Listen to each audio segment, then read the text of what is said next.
दोस्तों नमस्कार। आज की कहानी लालची मजदूर। काम की तलाश में इधर उधर धक्के खाने के बाद निराश होकर जब वह घर वापस लौटने लगा तो पीछे से आवाज आई, अरे भाई, यहाँ कोई मजदूर मिलेगा क्या? उसने पीछे मुड़कर देखा तो पाया कि एक झुकी हुई कमर वाला बूढ़ा 3 गठरियां उठाए हुए खड़ा है। उसने कहा, हाँ बोलो, क्या काम है? मैं ही मजदूरी कर लूंगा। मुझे रामगढ़ जाना है।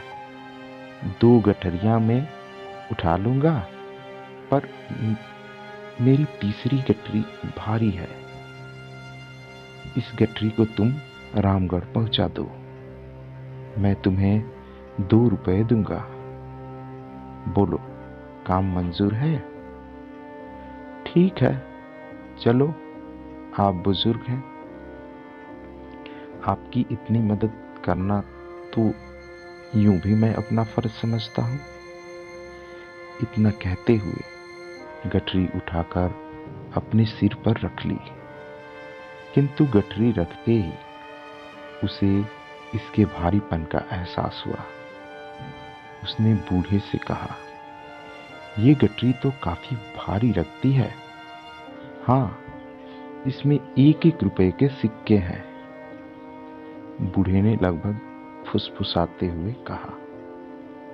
उसने सुना तो सोचा, होंगे, मुझे क्या, मुझे तो अपनी मजदूरी से मतलब है।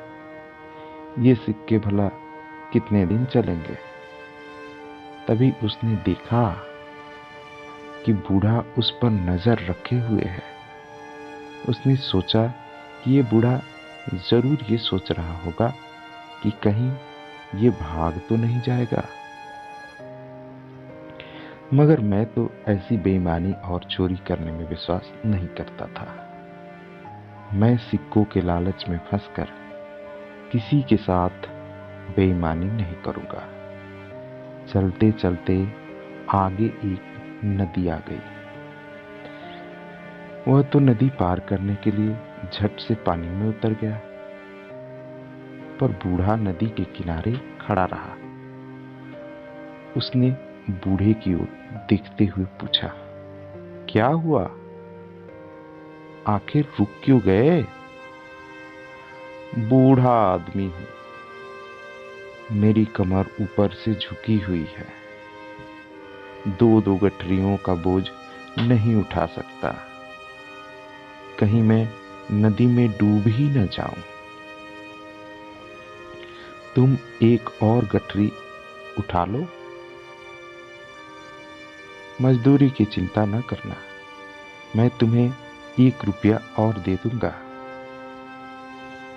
ठीक है, लाओ, पर इसे लेकर कहीं तुम भाग तो नहीं जाओगे? क्यों? भला मैं क्यों भागने लगा?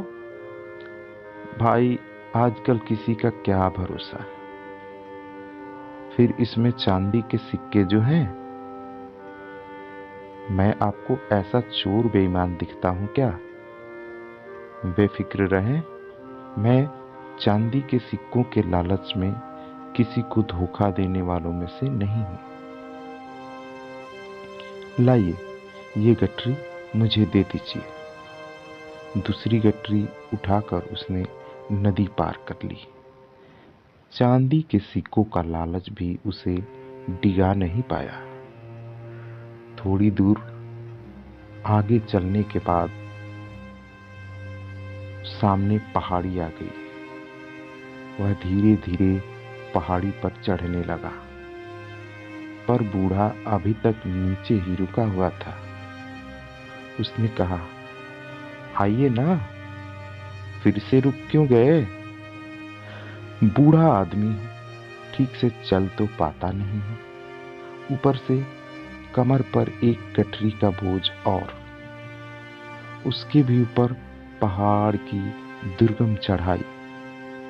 तो लाइए, ये गठरी भी मुझे दे दीजिए। बेशक और मजदूरी भी मत देना। पर कैसे दे दूं? इसमें तो सोने के सिक्के हैं, और अगर तुम इसे लेकर भाग गए तो मैं बूढ़ा तुम्हारे पीछे भाग भी नहीं पाऊंगा। कहा ना, मैं ऐसा आदमी नहीं हूं। ईमानदारी के चक्कर में ही तो मुझे मजदूरी करनी पड़ रही है, वरना मैं पहले एक सेठ जी के यहाँ मुनीम की नौकरी करता था। सेठ जी मुझसे हिसाब में गड़बड़ करके लोगों को ठगने के लिए दबाव डालते थे। तब मैंने ऐसा करने से मना कर दिया और नौकरी छोड़कर चला आया। उसने यूं अपना बड़प्पन जताने के लिए गप हाँका। पता नहीं तुम सच कह रहे हो या... खैर, उठा लो ये सोने के सिक्के वाली तीसरी गठरी भी। मैं धीरे धीरे आता हूं। तुम मुझसे पहले पहाड़ी पार कर लो तो दूसरी तरफ नीचे रुककर मेरा इंतजार करना। वह सोने के सिक्कों वाली गठरी उठाकर चल पड़ा। बूढ़ा बहुत पीछे रह गया। उसके दिमाग में आया, अगर मैं भाग जाऊं तो ये बूढ़ा तो मुझे पकड़ नहीं सकता और मैं एक ही झटके में माला माल हो जाऊंगा। मेरी पत्नी जो मुझे रोज कोसती रहती है, कितना खुश हो जाएगी। इतनी आसानी से मिलने वाली दौलत ठुकराना भी बेवकूफ़ी है। एक ही झटके में धनवान हो जाऊंगा। पैसा होगा तो इज्जत, ऐश, आराम सब कुछ मिलेगा मुझे। उसके दिल में लालच आ गया और बिना पीछे देखे भाग खड़ा हुआ। 3-3 भारी गठरियों का बोझ उठाए भागते भागते उसकी सांस फूल गई। घर पहुंचकर उसने गठरियां खोलकर देखी तो अपना सिर पीट कर रह गया। गठरियों में सिक्कों जैसे बने हुए मिट्टी के ढेले ही थे। वो सोच में पड़ गया कि बूढ़े को इस तरह का नाटक करने की जरूरत ही क्या थी। तभी उसकी पत्नी को मिट्टी के सिक्कों के ढेर में से एक कागज मिला, जिस पर लिखा था, यह नाटक इस राज्य के खजाने की सुरक्षा के लिए ईमानदार सुरक्षा मंत्री खोजने के लिए किया गया है। परीक्षा लेने वाला बूढ़ा और कोई नहीं, स्वयं महाराजा ही थे। अगर तुम भाग न निकलते तो तुम्हें मंत्री पद और मान सम्मान सभी कुछ मिलता।